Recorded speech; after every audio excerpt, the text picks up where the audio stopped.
Robert Osborne. I'm back with this month's guest programmer, filmmaker whose credits include Halloween, Big Trouble in Little China, and Starman. Welcome back, John Carpenter. Again, nice to be here. Good to have you here. Now, John's next movie pick is a film from 1958, released by United Artists, entitled It, The Terror from Beyond Space. And John's here to tell me why he chose it. Now, this is a new one for me. So, how did this grab the attention of John Carpenter? Well, John Carpenter was all of 10 years old when he first saw this. Yes. And I was a baby boomer from the baby boomer generation, and also a science fiction monster movie fan. Yes. I love those movies. Yeah. And It, the Terror from Beyond Space is a little gem in a lot of really bad films that were made at that time. And it was made for very little money, shot in about 6 days, with a pretty good cast. It has its flaws, but it also has a bit of suspense. It has a bit of kind of this claustrophobic feel of this creature loose in a spaceship. It influenced Alien. It sounds a little like Alien. Alien has a lot of precedents, but this being one of them. The original writer told me that his inspiration was It, the Terror from Beyond Space. Yeah. It was great because these movies came out in double bills. And as a kid, I just couldn't get enough of them. So a lot of baby boomers, like myself, recognized how much fun this movie was. Now, it has enormous flaws. It has logic flaws. They use grenades and bazookas and guns inside a spaceship trying to kill Not a wise idea. No. Everybody smokes. Another bad idea. The scientists, the women scientists, all make coffee and deliver food, much like the kind of mores of the time. There's a really one kind of stiff performance in it. But Marshall Thompson was a great soldier in these kind of films. He made a bunch of these, and he brought a certain credibility to it all. Good actor. Very good actor, and he plays a man who's accused of murder, but actually he didn't do it. It's it.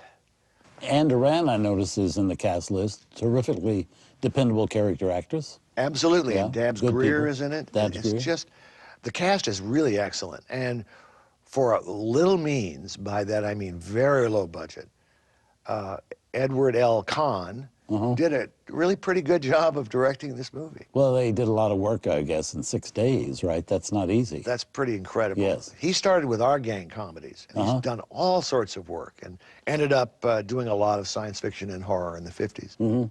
Well, you've whet my appetite.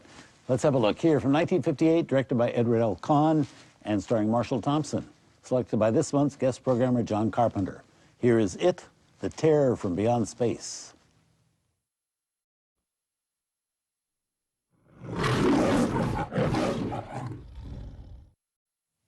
Hey, good lesson in there. Don't pick up hitchhikers, at least not when traveling to or from Mars. I'm here with the man who selected it for us, writer and director John Carpenter, who is our guest programmer this month. That's a very nifty little film. Made in only 6 days. That is amazing. And very similar to Alien. It is. Yeah. But it's very much of its time, again. The attitudes towards the military and towards command in that film. Yeah, they're all different. And very different than today. The male and female roles were different. But it's still got something. It's got a great little engine that drives suspense. I'm happy about it. When did you first know that you wanted to be a filmmaker? In 1956, after I saw Forbidden Planet. Yeah, Another sci-fi. Another sci-fi film that I've watched right here on Turner Classic Movies. And a great one. I thought, I want to do that. I really want to do that. What was your first step in accomplishing that? Before then, I made little 8mm movies with my father's home movie camera. Went to film school, learned the craft, learned the techniques, and then struck out on my own. So what's the hardest part of being a filmmaker? Shoes and sitting down. Your feet hurt, and you have to sit down as much as possible because it's just grueling work. And it's tough. It's tough to have a life if you make a lot of movies, if you work all the time. It's tough. So how do you think today's films compare to some of the classic films in the past? It's interesting. I think we people love movies that we saw when we were young. They really are powerful to us. I know that my formative years really were the 50s.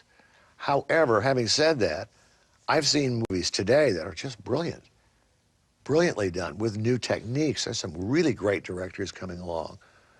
So I think movies will always flourish.